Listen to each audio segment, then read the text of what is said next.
कि जिस तरह से सवाल उठाए जा रहे हैं, योगी आदित्यनाथ तो कह रहे हैं कि किसी का भी अपमान नहीं चलेगा, लेकिन असदुद्दीन ओवैसी किस तरह से बयान दे रहे हैं वो आपको सुनना चाहिए। इसके बाद करूंगा उनका एक्सप्लेन। ये किसी के भी जज्बात को आप ठेस नहीं पहुंचा सकते इस तरह की बकवास करके, और एक इंटेंशनली बार बार ये आदमी बोल रहा है और इसको एक पॉलिटिकल सपोर्ट है। अब ये बताना है बीजेपी को, प्राइम मिनिस्टर को और उत्तर प्रदेश की सरकार को कि वो बायस नहीं है। अगर वो बायस नहीं है तो इसको अरेस्ट करिए। अगर आप अरेस्ट नहीं करेंगे तो इसका मतलब ये है कि आपका पूरा आशीर्वाद, आपका सपोर्ट इसको हासिल है। देख रहे हैं आप, असदुद्दीन ओवैसी इनके ही भाई थे अकबरुद्दीन ओवैसी, जिन्होंने हिंदू देवी देवताओं को लेकर अपमानजनक बातें कही। यति नरसिम्हानंद ने इस्लाम को लेकर अपमानजनक बातें कही। लेकिन बड़ी बात क्या है, जहां योगी आदित्यनाथ कह रहे हैं कि सब पर एक्शन होना चाहिए, जो हिंदुओं का अपमान करता है उन पर भी एक्शन होना चाहिए, लेकिन असदुद्दीन ओवैसी कहते हैं कानून अपना काम करेगा, तो ये फिर पत्थर बरसाने वाले लोग कौन हैं? उन्हें भी जवाब दिया योगी आदित्यनाथ ने। सुनवाता हूं।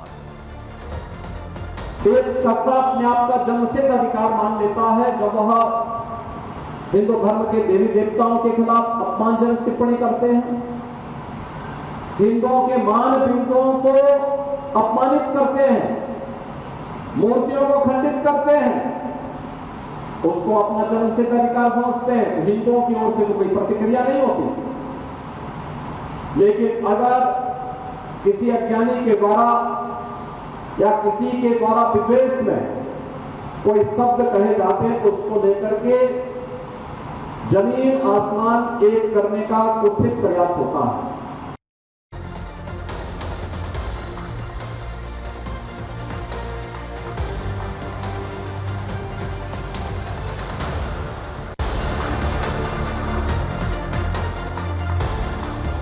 तो देखा, लेकिन योगी आदित्यनाथ ने जवाब दिया है, और इसके बाद क्या तस्वीर आ रही है दिखाते हैं आप।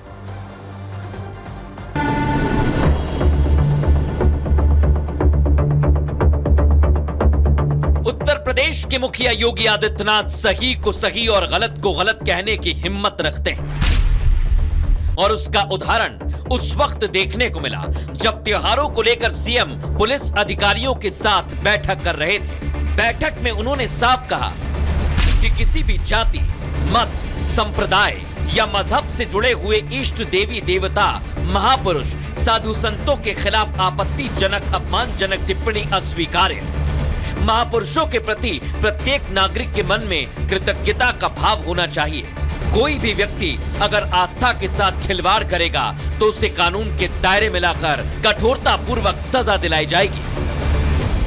कोई भी धर्म, पंथ, मजहब, जात के खिलाफ अशोभनीय टिप्पणी करता है, कोई इस प्रकार के मीम्स बनाता है जिससे किसी धर्म या आस्था को चोट पहुंचती है, तो उसके खिलाफ पुलिस कार्रवाई करेगी, कानून काम करेगा।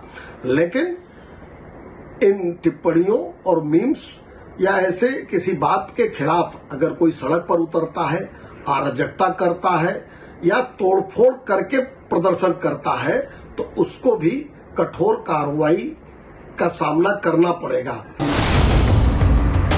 सीएम योगी ने अपने इस बयान में जहां अराजकता फैलाने वालों को सख्त निर्देश दिया है, लेकिन सवाल उठाने वालों को एक्शन दिखाई नहीं देता। उन्हें तो सिर्फ और सिर्फ अपनी सियासत चमकानी है। बयान तो सारे अच्छे होते हैं, सब मुख्यमंत्री ऐसी ही बात कहते हैं। कार्रवाई करके दिखानी चाहिए, और जितनी जल्दी कार्रवाई करके दिखाएंगे उतना ही श्रेय उन्हीं को मिलेगा, उनकी सरकार को मिलेगा। दरअसल कुछ लोगों को समस्या है, उनको बीमारी है, उनको इस बात की बीमारी है कि उनको दंगा फसाद करना है, उनको बीमारी है कि उनको पुलिस की जीप फूंकनी है, उनको बीमारी है कि उनको थाना जलाना है।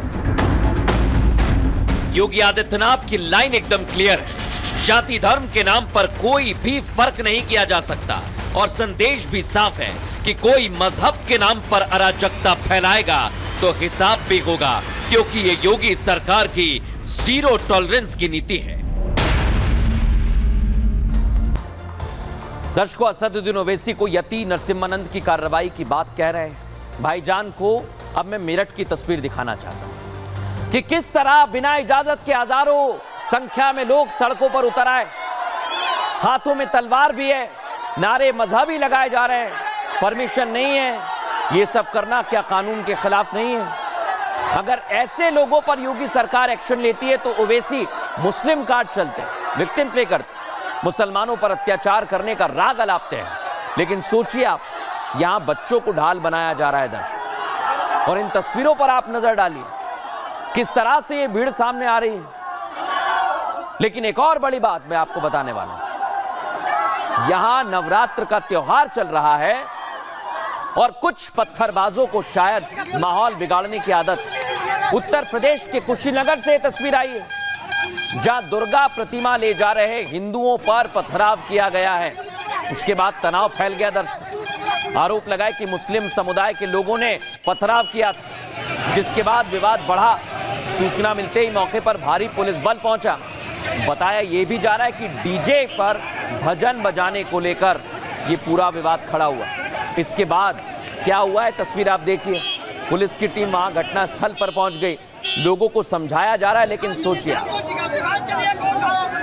एक एक करके इन पत्थरबाजों का हिसाब किया जा रहा है। इसलिए योगी आदित्यनाथ ने कह दिया है, कायदे में रहो वरना एक्शन कड़ा लिया जाएगा। अब अगली खबर की ओर बढ़ेंगे और आज की हमारी एक और बड़ी खबर आपको बता रहा हूं। बंगला छोड़ा लेकिन सामान नहीं। तेजस्वी यादव के बंगले में बहुत सारा सामान था, लेकिन तेजस्वी यादव सब कुछ लेकर इस तरह के टेम्पो में चले गए हैं और आरोप लगाया जा रहा है कि उन्होंने कुछ भी नहीं छोड़ा। इसका फुल एक्सरे आज हमने दर्शकों को तैयार किया है। आइए जरा आपको बताते हैं किस तरह से इस मसले को लेकर सियासत हो रही है। एक कहावत आपने सुनी होगी, चोर चोरी से जाता है लेकिन हेरा फेरी से नहीं। ये कहावत आज लालू परिवार पर ऐसा लगता है कि सटीक बैठ रही है। आपको याद होगा लालू यादव चारा घोटाले में दोषी पाए गए, उन्हें सजा भी हुई। जमीन के बदले नौकरी मामले में आज ही लालू परिवार कोर्ट के चक्कर लगा रहा है। तो अब लालू के लाल तेजस्वी यादव का एक नया कारनामा सामने आ गया, जिससे पूरे बिहार में सियासत भी हो रही है और उन पर सवाल भी उठाए जा रहे हैं। तेजस्वी जब डिप्टी सीएम थे तो उन्हें सरकारी बंगला मिला, बाद में उनका डिप्टी सीएम का पद भी चला गया, लेकिन जब उन्होंने बंगला खाली किया तो वो डिप्टी सीएम वाली कुर्सी भी अपने साथ ले गए दर्शक। और जो मैं आपको तस्वीर दिखा रहा हूं, सोचिए आप, switch board, bed, sofa, AC और ना जाने क्या क्या था, सब कुछ गायब है।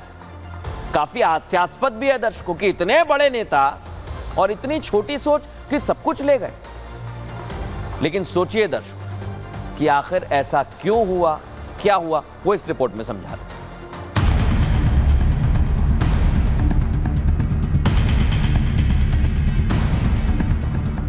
पटना में तेजस्वी के डिप्टी सीएम वाला बंगला खाली करने पर संग्राम छिड़ा है। तेजस्वी यादव ने बंगला तो खाली कर दिया, लेकिन बंगले से कई सामान गायब है। तस्वीरें देखकर ऐसा लग रहा है जैसे बंगले में तोड़फोड़ कर सामान को निकाला गया। तेजस्वी के बंगले से सामान गायब होने की खबर जैसे ही सामने आई, बिहार में सियासी हंगामा मच गया। बीजेपी ने तेजस्वी के इस कारनामे को लालू परिवार के संस्कार और प्रवृत्ति से जोड़ा। खाली करने में सालों लग गया और खाली किए तो हर सामान को लूट के ले गए। पहले पिताजी ने बिहार को लूटा, नौकरी में लूटा, अब ये पूरे सामान लूट लिए गए। जेडीयू की तरफ से भी इस मामले में तंज कसा गया। जेडीयू ने तेजस्वी के बंगले को देरी से खाली करने पर भी सवाल उठाया और सरकारी संपत्तियों को नुकसान के लिए सम्राट चौधरी से एक्शन की मांग की।